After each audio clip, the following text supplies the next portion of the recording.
Thank you to all those fascinating personal accounts. And I was quite interested to be asked to speak on this topic today because it's something that not only runs through my ivy, but also is something that I've ended up designing an organisation that sort of answers this question as well.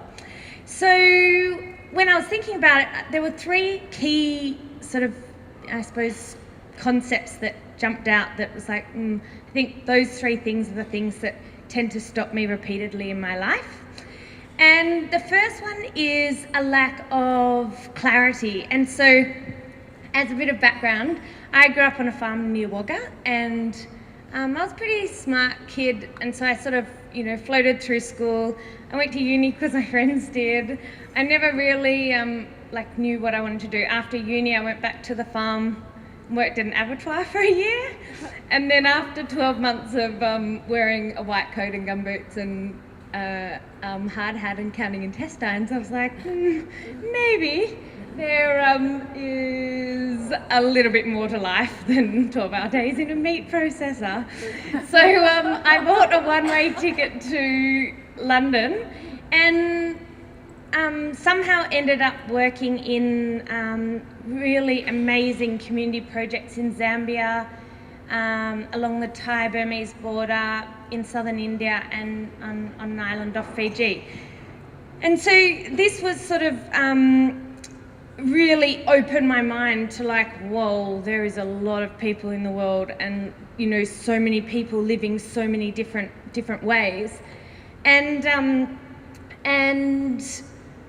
then obviously ran out of money at some point and came back to Australia and sort of landed this corporate finance PR job in Sydney for all of 3 months before I was like, oh my gosh, I couldn't get on the bus one more day and walk down the aisle and want to smile at someone or look at someone in the eye, and no one would be smiling. You're like, what? I was hanging about with happier people in a refugee camp. What's happening? What's with this world? And I actually had a really year of I just wanted I'd be quite happy if a truck ran over me or something. I just didn't want to. It's funny now, but it wasn't funny at the time. And I just didn't understand. I was like, how can there be so much resources and opportunities available in some areas of the world, and there's people starving, there's people without identities in some parts of the world. And the people without food often are the most humble, generous, beautiful, happy people. And the people with immense amount of resources won't look you in the eye and smile and say hello on a bus, or think you're weird if you smile at them. And so I was like, whoa, this is weird. And I was like, right. I said to Dad, I'm going back to Burma. And he sat me down and he's like, you know what? You've got an education, resources, a network, you're fairly creative and intelligent. Is there something more strategic you can do than, working on the ground? And this put me in this place that I was like, oh, okay, but what was that? So I just started Googling and ended up getting involved in setting up a quite novel political party, and was involved in setting up an environmental company, an online consultation company, just little entrepreneurial ventures.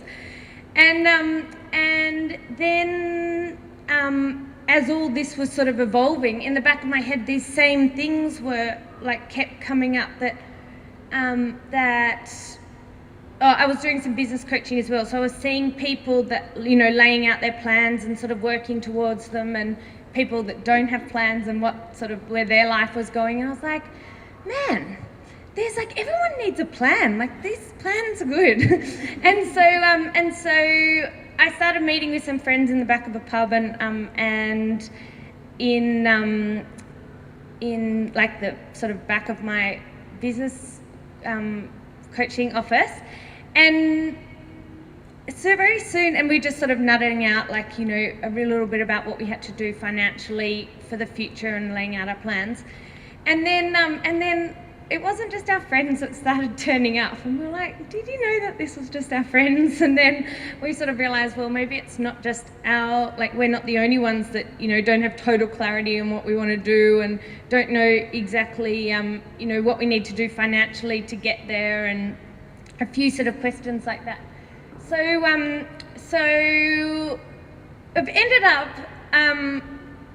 this sort of idea has got a little out of control, and it's turned into like a national campaign of like for life planning and financial literacy for young women called the 10,000 Girl Campaign. So from sort of not knowing what I wanted to do to sort of start exploring and that kind of thing, I've ended up now creating sort of the time and space for young women all over Australia to sort of have a think about their plans and that kind of thing. So to sum it up, my 3 areas were that like a lack of clarity stops us, and so, you know, how are we meant to go forward if we don't know what we want to do? And then a lack of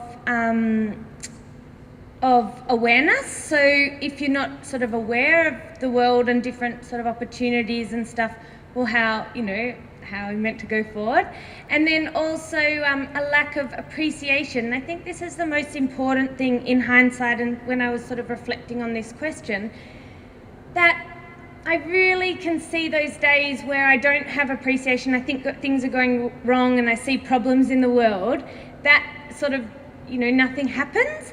But those days that, you know, I'm really appreciative of, you know, where I've come from, what I'm doing, and the people around me, and that, you know, really never before we've had the sort of incredible connection and access, like the world is so sort of connected and accessible, and you know, there's a terrific technology and innovation, and, you know, that actually everything is just so sort of perfect right now how it is, and we're all at the perfect place all the time. And so that's one of the biggest things, that when I sort of am stopped, that if I consciously stop myself and have a think about, you know, just a bit of appreciation, that then I find that I keep moving again.